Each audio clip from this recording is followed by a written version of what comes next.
And did Justin Bieber really turn down $5 million to play during the GOP convention? Plus, Oscar-winning actress Marissa Tomei gets a flashback Friday surprise from a fellow Oscar winner right here. Get ready for Hot Topics, because The View starts right now with Whoopi, Joy Behar, Candace Cameron Bure, Raven Simone, and Paula Ferris. Now, let's get things started.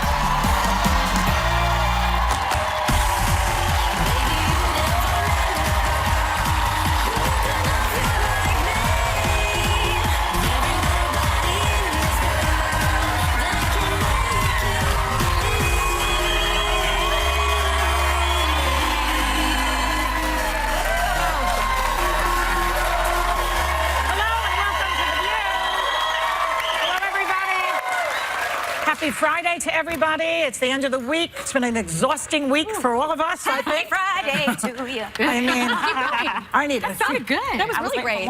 Thank you. So this finishes up the Democratic convention for the week, and after 3 nights of foreplay, Hillary Clinton finally brought the DNC to completion. Take a look. Don't let anyone tell you that our country is weak. We're not. Don't let anyone tell you we don't have what it takes. We do. And most of all, don't believe anyone who says, I alone can fix it. Okay.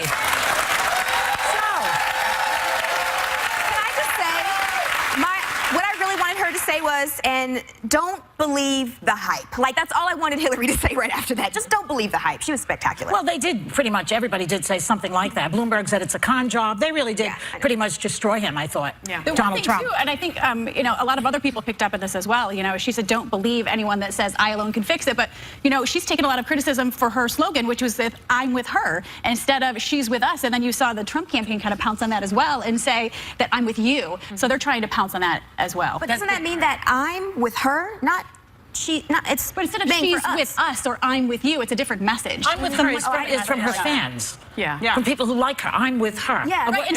But it's different to say I'm with her than she's with us. Do you see the difference there? Well, she said that many times. Well, but that's not her slogan. I'm just saying that a lot of people are picking up on that and drawing the. And what's the negative about that? The negative is that instead of saying, hey, guys, I'm with you, you're with me. Do you know what I'm saying? It's just saying it. You know, that's her slogan. Yeah. She's not saying it. The audience is saying it. Her people. Her hashtag, her slogan is I'm with her. Okay, whatever. Can I say one of the things that I really liked that she said last night was something that I always say here, and I don't think I always get my point across, but I think she really, you know, put it in the right sentence. She says, caring is not enough. To drive real progress, you have to change both hearts and laws. You need both understanding and action. And I say that all the time. There's a lot of stuff going on, and people are like, you need to understand my point of view. You need to understand my point of view, and I'm going to make a law about it. But that doesn't change the hearts of the people. So you're still going to find bigotry. You're still going to find misunderstanding with different cultures that you don't agree with, because it's about the heart, not only the mind. But it's also about the economy. Which I just want to make one point in this entire segment, which is that she said, I've gone around the country talking to working families, and I've heard from so many of you who feel like the economy just isn't working. She's directly speaking to Trump's people who are disenfranchised and upset. I just checked with Moody's, which is an independent leading economic researchers. Extremely important information from them, reputable. They say Hillary's proposals would create over 10 million jobs during her presidency, and the GDP growth would accelerate. Their report last month on Trump predicted a disastrous economic downturn leading to a prolonged recession with a 7% jump in unemployment. So wait, do you hear what I'm saying? That's quite a contrast, but you know what, Joy? At least you had the opportunity after listening to her speech to hear what her policies would be, right? Because that's the thing. Yes. This, when I think about a true democracy and I think about two parties against each other, it's a contest of ideas. Yeah. It's a contest of policy. And I didn't hear anything from Trump during his speech, which was, by the way, 75 minutes. But with Hillary's speech, which was 66 minutes, I thought it was a little long. She mentioned infrastructure investment, vocational schools for jobs, which we talked about here at the table yesterday, relief of student debt, taxation of the super wealthy, and affordable access to college education, including how she would help the economy and get jobs. Voting restructuring. That's right. So where are the Republican policies, Jed? I found it. Okay, let me give my take on the speech. I found the speech polarizing, honestly, and I commended President Obama's speech here this week, and I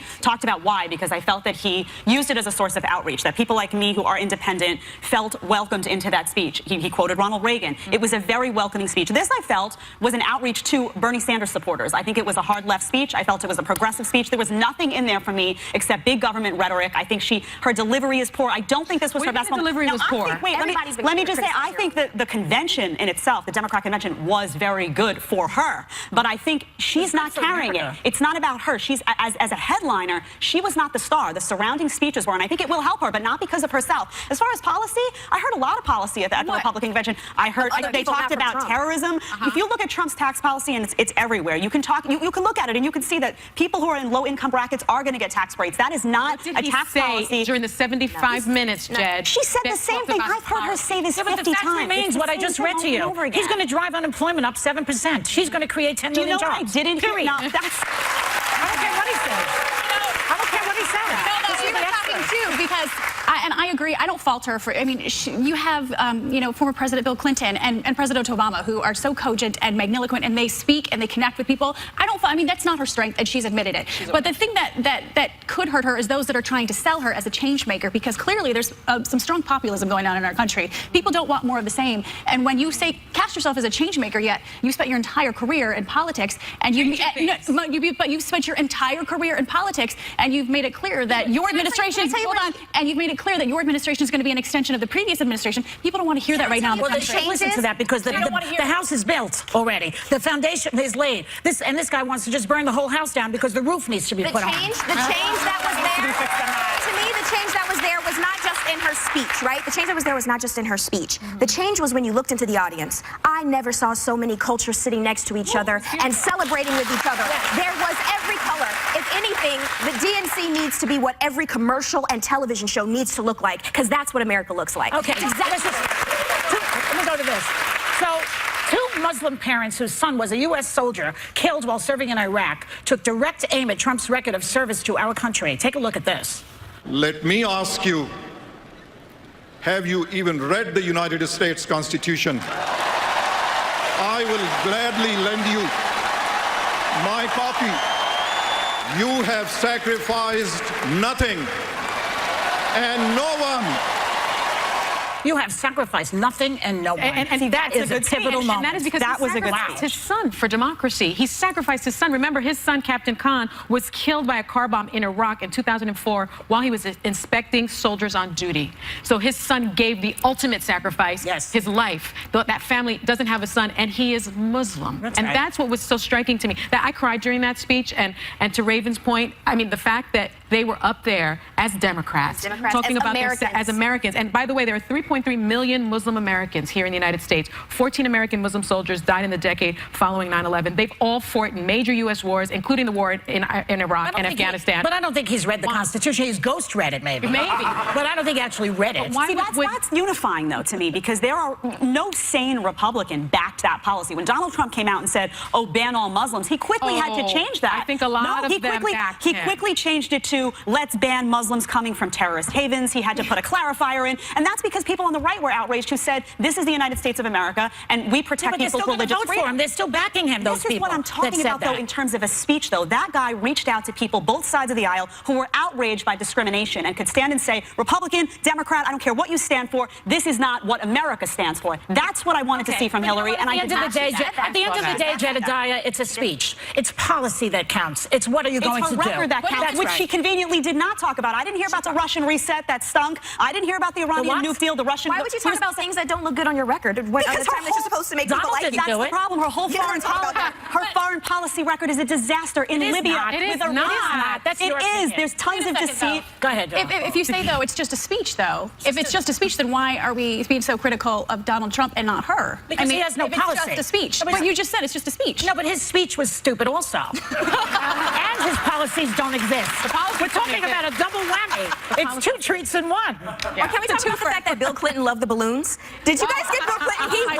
He took the balloon from the kid. He loved it. He loved the balloon. balloons. You can't take the balloon from the kids. You know, finish your thought, because they're yelling in my ear. Let Jedediah finish. So well, no, I'm saying if Trump had, we talk about Trump's business record and we talk about his bankruptcies and that being a problem. She was Secretary of State. Her major accomplishment is supposed to be her foreign policy record. Yes. Libya is a disaster. The Russian reset is a disaster. The Iranian nuke deal is a disaster. She lied about Benghazi. But she doesn't Tell make me fun why of I'm supposed to trust her. She doesn't to make take fun care of handicapped ISIS. people. She doesn't make fun of handicapped people, and she doesn't promote violence against okay, children. all of that may even be true. Some of it might be true. Some of it doesn't. At least she's not treasonous. She's okay. And we'll be right back with more hot topics. Coming up, why Kanye West says his wife Kim is as artistic as Adele. So the ladies were talking dating and hot topics. I went on a date and I had to leave. He was kind and sweet, but he was a boring dude. Enjoy. Have you ever had a bad date? You know, I've had so few dates in my life. You're not a dater? I just get married. I used to do the same thing. Make a date with the view.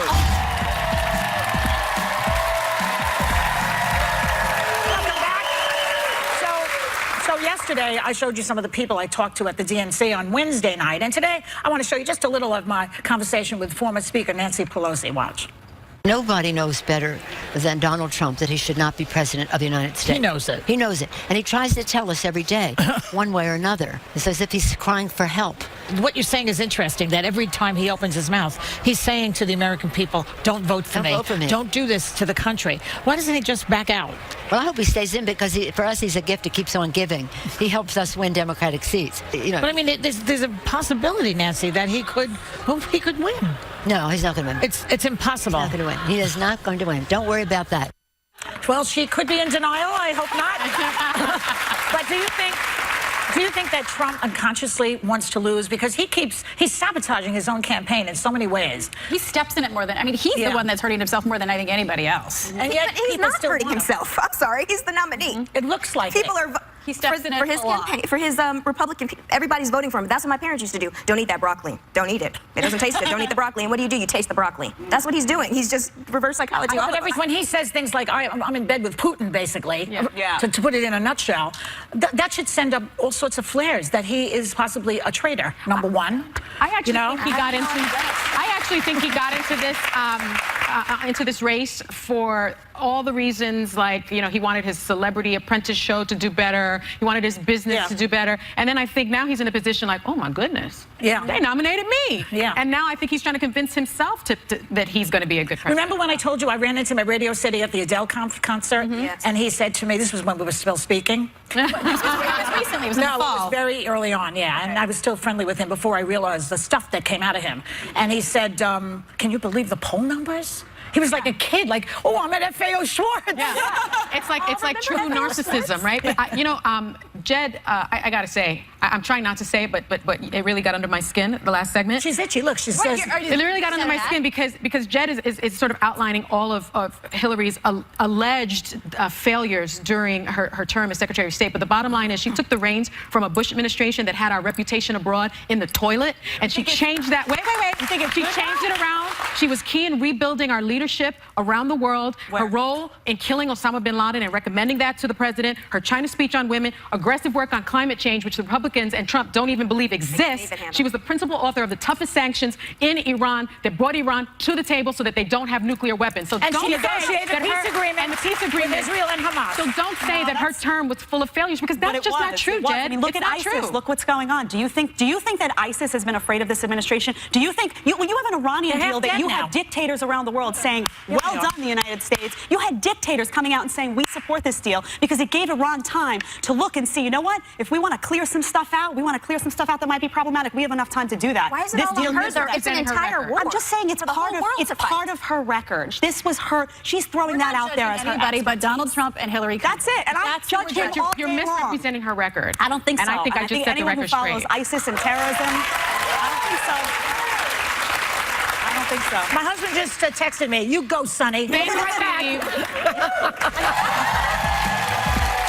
Later, a dating show where singles make out while blindfolded. The latest reality series that puts a real kink in looking for love.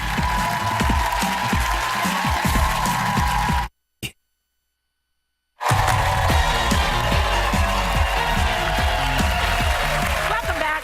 Okay, TMZ is reporting that Justin Bieber turned down a $5 million payday to play during the GOP convention last week because his manager, Scooter Braun, or Braun, as in Ava Braun, I guess, said he'd stop working for him if he took the gig. How do you like that? Wow.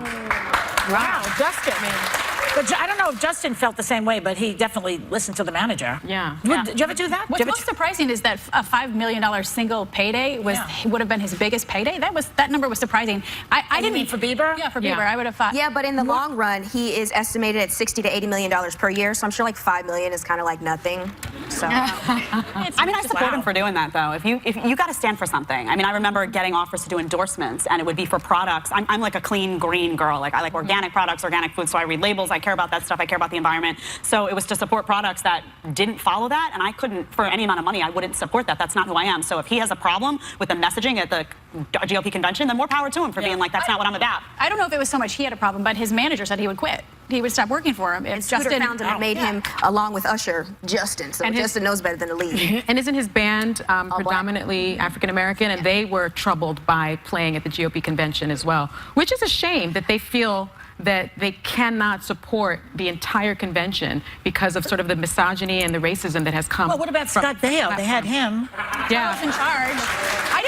They had Chachi, and they had Antonio Sabato Jr., who thinks that President Obama is a Muslim. Yeah, he's a brain trust also. I think it's also like branding, though. You know, I feel like some people in Hollywood are afraid, even if they agreed with, say, the Republican message, they would feel that it would affect their brand negatively, and they wouldn't be well received when they went back to Hollywood to do their job. That's what I've heard some celebrities say to me. It depends on what it is, because you also have Susan Sarandon there, who was a Bernie fan altogether, and she got backlash and still is. But at the same time, you have Justin Bieber, who won. I don't know what he did for this campaign politically. I don't know if he went out and rocked the vote or if they still do that. He's Canadian. I mean, he has dual citizenship, but nobody really knows if he's registered in this country. No, but he says he doesn't have a horse in this race. That's what he said. But he can he gets his money in this country, so maybe you should have something else in this country. It makes him get your 8 million followers that are on your Instagram to vote, since they're of age in some cases. But it is about branding. It is about where you're going to go after you finish that product. And it's also about the products that want you. I mean, I'm surprised I didn't see him anywhere. Katy Perry was awesome, and her dress was great. Katy Perry was so great. I liked it. She said something so important. She said on November 8th, which is Election Day, you out there have as much power as an NRA lobbyist because you can vote. Yeah. I thought it was brilliant. I thought you were going to say that her most powerful words were, "Baby, you're a firework." Well, that's I thought that was her most powerful. But I thought that was just right on the money. You have as much power as an NRA lobbyist on Election Day. That's great. I have a quick story. There wasn't going to be any money involved, but there was a pretty prestigious Christian university that wanted me to come speak, and I had to turn it down because of the way that this particular university was posturing women. They don't believe that women should be able to preach from the pulpit, and that's just not where I am, and I didn't want to go and condone that. And so I had to, yes, we agreed on a lot of other things, but for me, especially female leadership in the church is very important to me, and it's something that I want to promote, and I just couldn't go and align myself with you could have gotten up there and said that you thought that particular policy was not good. They don't give you your money if you do that. They don't give you your money? You're not going to get your money if you say no to that. That was it's like two different ways to handle it. Well, you say it in a way that's, that they might like. One thing I wouldn't confuse it with, I remember when Rand Paul was speaking at universities, he made a point of going to liberal universities where his message wouldn't necessarily be well received initially, but he wound up convincing a lot of people, because him on privacy rights and on a lot of issues, they wound up with people in the audience saying, hold on, I misjudged him and what he represents. And if you go into a room of 200 people and 5 people leave rethinking what you had to say, I think that's an accomplishment. But that's also a branding thing. That's knowing that audience has the chance to actually open their mind up. You know what I'm saying? You don't go into a room where you know you're going to get booed. That's why they always say in entertainment, don't say, how am I doing? Because you might get a boo. What I do appreciate about Justin Bieber, he has through the years received so much bad press and so much flack for his bad boy behavior, and now he gets the kudos for doing something right or standing by principle. His manager, really, more than him. All right, when we come back, I want to talk about Kim Kardashian. We'll be right back.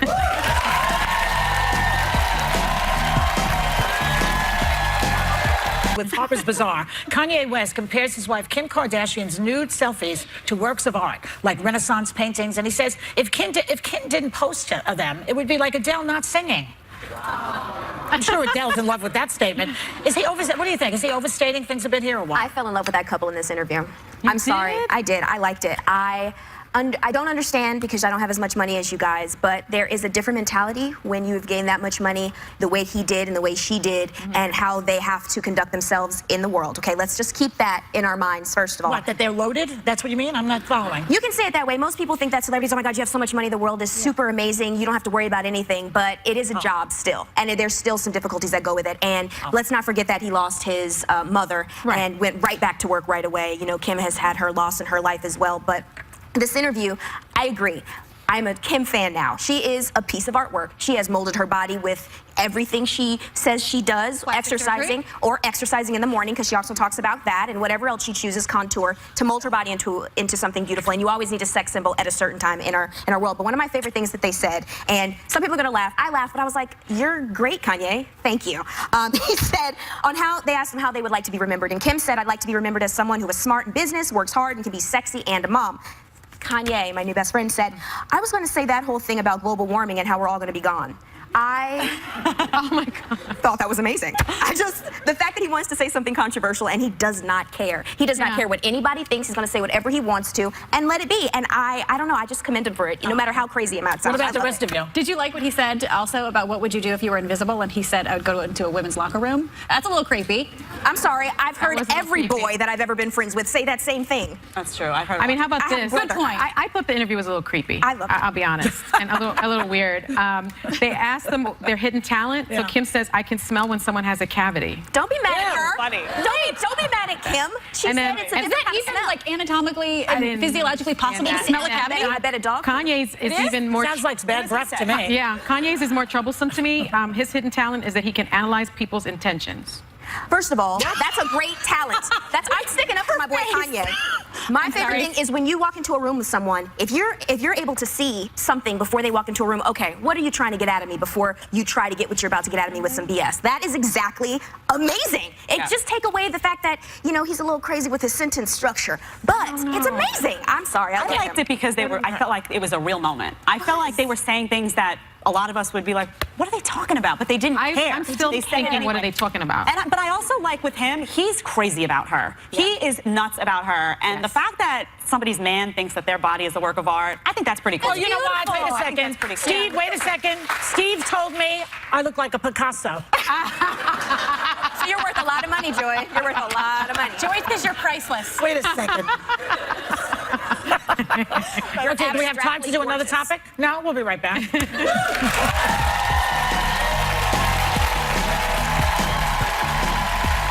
Oscar winner Marissa Tomei on her on-screen reunion with her former flame, Robert Downey Jr., next. Next week on The View, can you handle a full day of Hot Topics? And anything goes when these guests hit the table. Plus, Whoopi's hanging with one of the coolest CEOs and her robot. Wow. Next week on The View on ABC. I love you so much. That's why I bought 6 of you. For when you...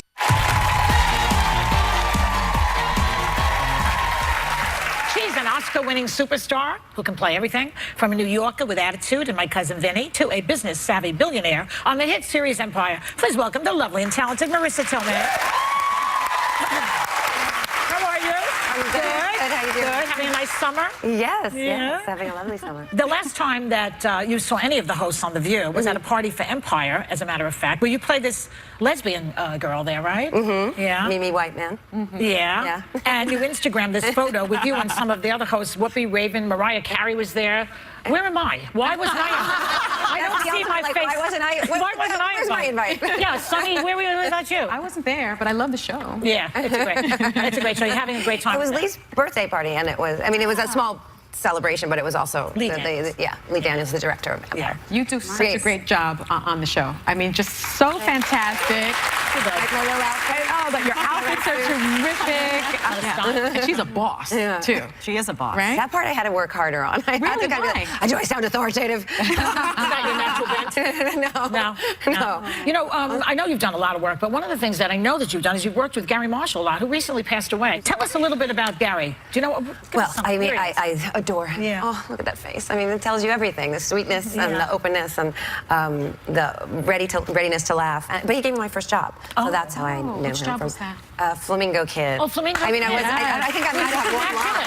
Matt Dillon. Matt Dillon. Wonderful movie. Yeah. I love that movie. Yeah, I met a lot of friends that are still friends with me. You know, they were all friends from that time. But really, he promoted me even. I was kind of like a little bit of an extra. I mean, I really basically was an extra. But then he gave me a line, and so I was able to have a SAG card and all that stuff. Yeah. So he brought me into the fold. He was such a great prankster and had so much. At the end of when it was time to say goodbye, whenever you were wrapped, he would throw a pie in your face. Really? The only time I got a pie thrown in my face, it was so much fun. Yeah.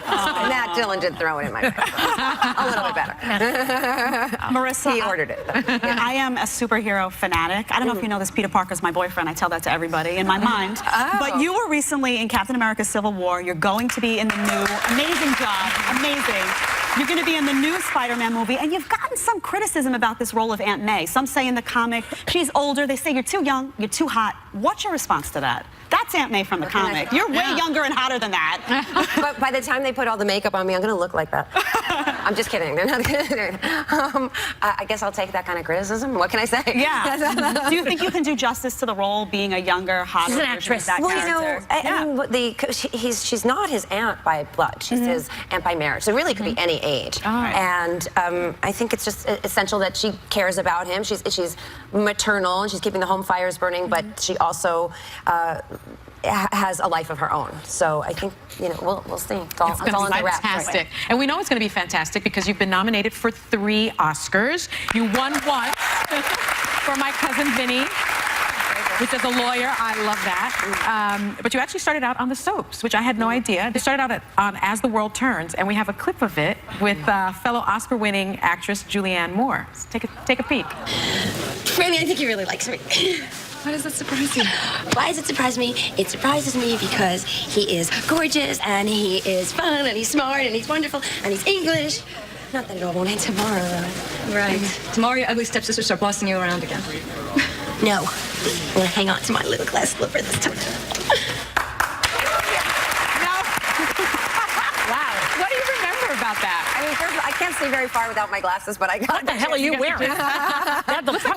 a lot of dress. Well, your friend Julianne was recently here, and she has a message for you.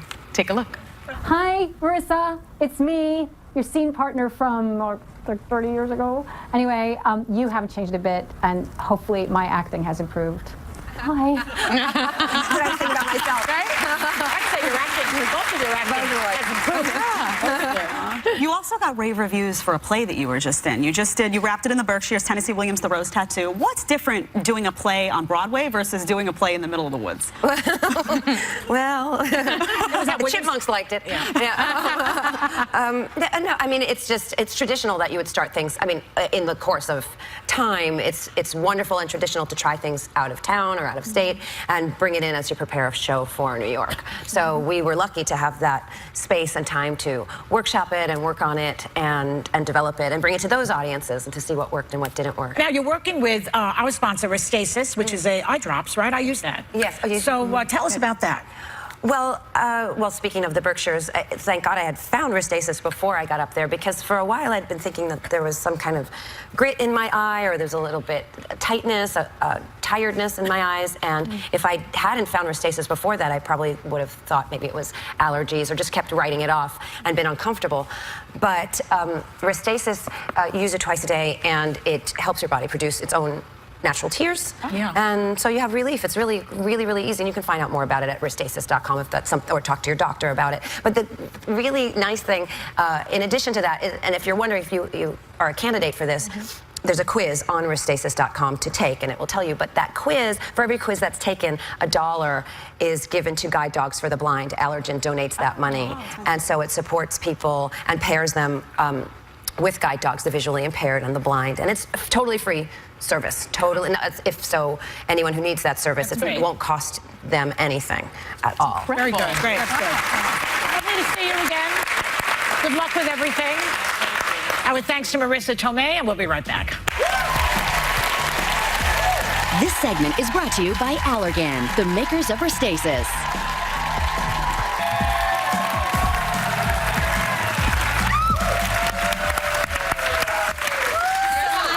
That Sonny Hostin doing the dance face.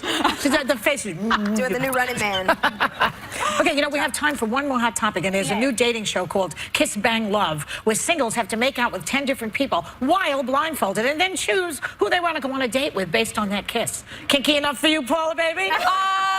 Well, first and foremost, I just want to know if you're required to brush your teeth or if you have to get some sort of like oral swab before you do this. Because I just want to know that it's sanitary. Oh, yeah. Well, but no, it's not kinky enough for me. Mononucleosis, hello.